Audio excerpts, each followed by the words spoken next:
fui percebendo muito, principalmente na atuação do mundo corporativo, nesse sentido. Isso foi um aprendizado para mim, que eu trabalhei com muitos empreendedores nesse sentido, assim, executivos e tal. Quando você fala isso em relação ao treinador, a questão da psicologia, guarde muito bem isso. Até procurem para ler habilidades sociais. Procurem lá, habilidades sociais, assertividade. Vocês vão começar a ter uma compreensão bem interessante sobre entender um pouco de comportamentos de uma forma mais geral nesse sentido. Uma coisa que eu vejo que falta, aí eu vejo que falta no sentido assim para os treinadores, mas não é para os treinadores, de uma forma geral para a população, são qualidade de feedback na relação.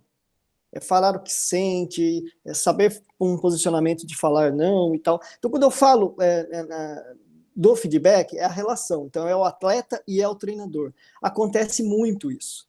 Às vezes, o atleta... Já aconteceu casos, e eu fui acompanhando, de atleta querer mudar de treinador. Porque a planilha não está dando certo, não sei. E aí eu acabava vendo, não tinha nenhuma relação de feedback entre ambos. Falei, gente, o problema não é a planilha, o problema é que vocês não estão tendo contato. E aí é a falta de habilidade do atleta expressar o que ele estava sentindo num treino, que é difícil para vocês chegar assim, hoje eu não me senti bem. E aí? O que vocês vão fazer com essa informação?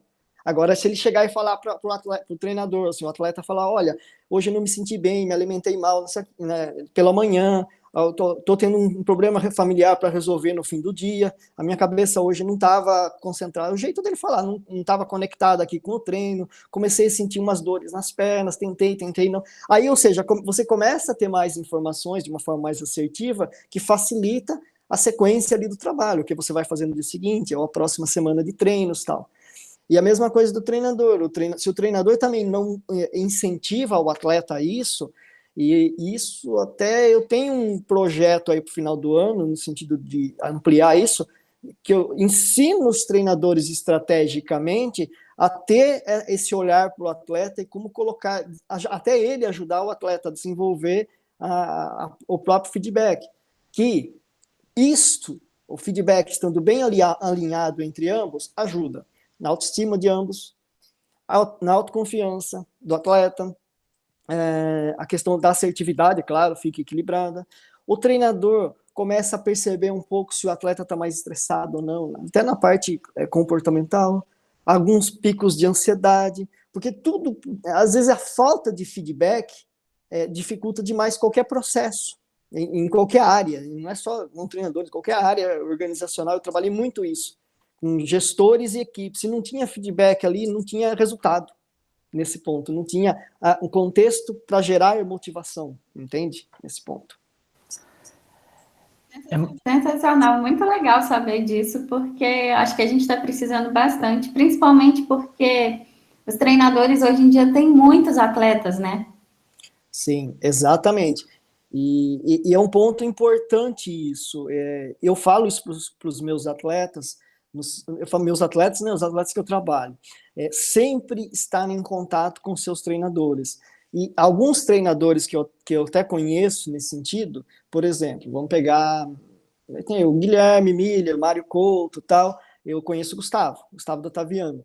Quando tem alguma prova, alguma coisa, a gente faz sempre reuniões juntos nesse sentido.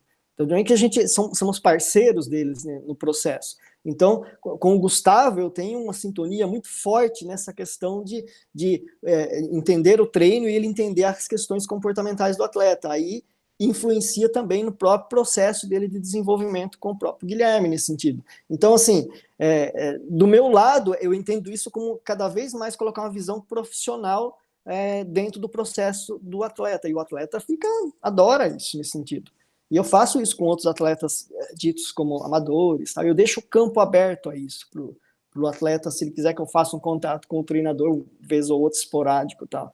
Então, é fundamental nesse sentido. Isso não se aprende na universidade. Eu não aprendi na universidade isso, eu fui aprender no campo, no contexto corporativo, isso. E falei, poxa, faz total sentido. Então, se eu consigo muito... Eu falo assim muito para as pessoas, eu não sou melhor que ninguém, mas eu gero resultado. Já tá ótimo nesse ponto, assim. Então... É incrível isso que o Del tá falando e não sei se nem a galera que tá aqui sabe, mas eu acho que fui um dos primeiros, se não o primeiro atleta do do Edelcio. E assim, a gente falou muito do treino na bike, a gente fazia, mas ao mesmo tempo, quando a gente fez esse trabalho, ficou muito claro para mim como trabalhar nossas relações fora da bike. A gente trabalhou muito essa coisa de comunicação, refletiu em cima da bike e na minha vida como um todo. Até eu trabalhar isso, melhorou a atuação do treinador, porque a comunicação começa de um lado, mas do outro ela consegue fluir melhor também. Então, melhorou minha comunicação na época e ficou destacado para mim até hoje. Acho que isso você não sabe, mas desde aquela época fica na minha cabeça a importância da comunicação e o quanto eu acredito nisso para quando eu for começar a fazer meu trabalho como treinador, como isso é um dos pilares mais importantes, com certeza, do treinamento esportivo. A comunicação, o feedback. Exatamente. É muito assim, por exemplo, essa questão do feedback. Eu vou dar um exemplo. Às vezes tem atleta que chega assim, olha, eu tô com ansiedade para aquela prova X e tal. Então ele fica lá remoendo e tal. E fala, mas me fala um pouco do seu histórico. Ele traz em outras provas. Aí às vezes não é nem a questão da prova. Às vezes é uma questão até fora, no dia a dia dele. Ele tem dificuldade de falar um não, ele tem dificuldade de discordar de algo, ele tem vergonha de perguntar pro treinador, falar pro treinador que tá cansado. Ele entende que até vai fazer uma força brutal lá, e não é bem assim. Então, às vezes, essa falta de clareza na própria comunicação do atleta, ele joga a falha disso na performance. E você faz alguns ajustes fora da bike, do contexto treino tal, e tudo mais, de repente, aquele peso que não estava fazendo ele ter o resultado, que às vezes nem era a largada, nem era a prova, era uma questão fora. Então, a parte de assertividade, habilidades sociais, vocês vão procurar ler sobre isso, fundamental.